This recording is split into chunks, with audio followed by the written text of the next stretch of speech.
Just want to express my gratitude for all you guys here and my appreciation for you taking the time out to spend your day here with some amazing athletes. And thank you. War Eagle, let's do it.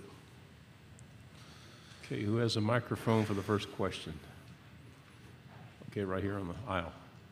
Hey, Elijah. I just kind of wanted to ask, some of your former Vanderbilt teammates were in here this morning talking about the leadership that you brought to that program. I guess, how special is it, A, for you to be back here in Nashville, where you obviously played for so many years, and B, what do you think it was about your impact that you made at Auburn that made you a selection for this after you've only been on campus 6 or 7 months?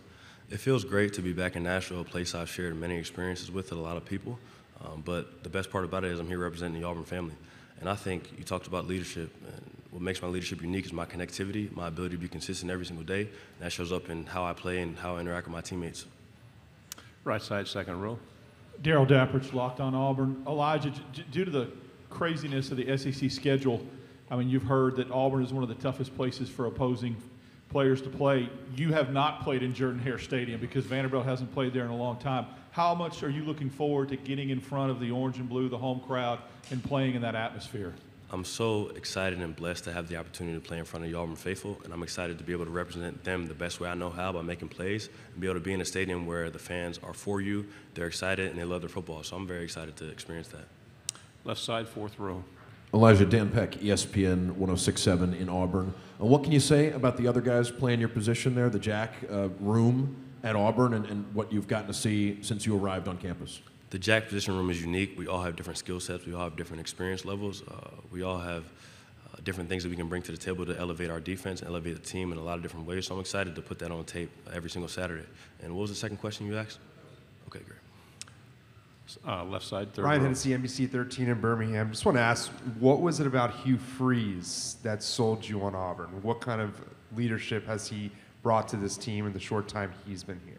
I think it's three simple things. The first thing is the foundation of our relationship is based off faith, and that's a unique thing that not a lot of people have, and I think that allows us to have confidence in who we are as people and also confidence in leading a program, and it's something that he stays strong with. He's an amazing person of faith, and I'm excited about that. The second thing is the opportunity to lead, and the third thing is the opportunity to play. So those two things have been amazing, and he's held true to that.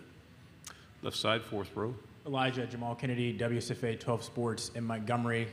Firstly, this Auburn defense, traditionally very tough, always stingy defense. How excited are you to be a part of that? And then secondly, playing that Jack position, an incoming freshman, Keldrick Falk. What have you seen from him? How has he jumped out to you in your eyes since you guys have been around the program? I'm so excited to be a part of the Auburn family and represent them here today, but also be able to experience and make plays a part of the defense. Like I talked about previously, the defensive back unit is amazing and they're talented. They're going to allow us to be better up front. And specifically talking about Keldrick Falk, the kid is special. He's a young guy who's going to be successful in college football and in life on and off the field. And I'm excited to continue to work with him, mentor him in the best way I know possible. And also he's going to be able to help the Auburn family, the Auburn University in the future, but most importantly now as well. Fourth row on the aisle.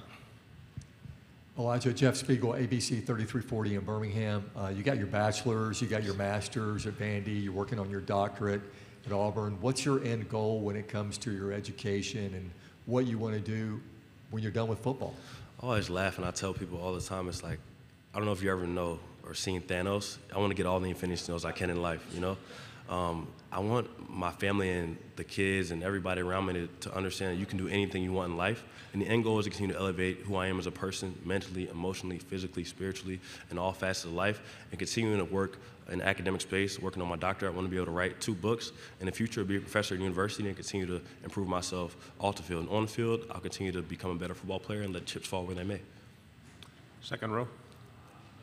If you do become Thanos, can you not snap me? Just leave me.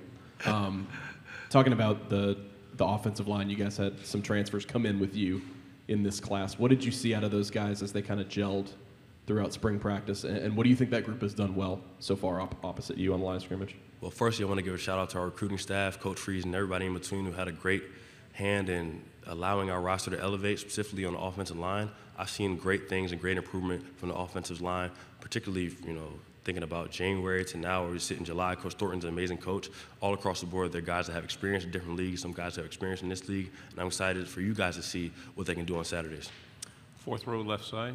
Is there anyone on the team you've bonded with since arriving? Anyone you've become particularly close with? Yeah, two guys I'm really close with, Donovan Kaufman and Malcolm Johnson Jr. Those guys I hang out with every single day.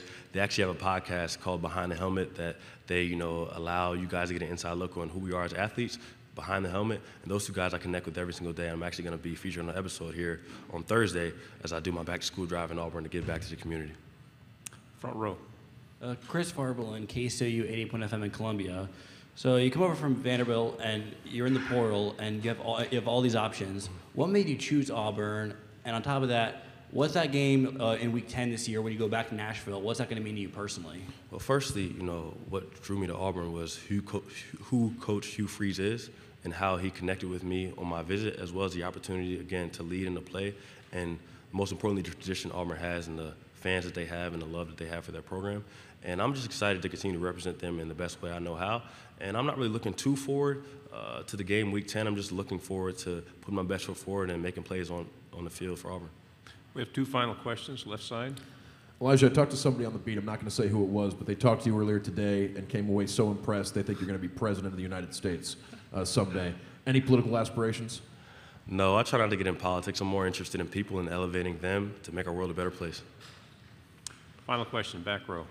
Finally, Elijah, what's more difficult, studying for your doctorate or the upcoming opposing offense for the week? Probably, I wouldn't say the upcoming opposing offense for the week, but getting a quarterback sack is more difficult. When I think studying for a PhD, there's nobody stopping me from studying and working on, getting better in the academic space, whereas when I'm rushing the passer, there's a person in front of me like, no, you're not going to do your job. So that's probably more difficult than studying and working on, my academics. Elijah, great job. Thank you very much. Thank you guys for having me. Stay Warriorville, on. as always. Medical Properties Trust, at the very heart of healthcare.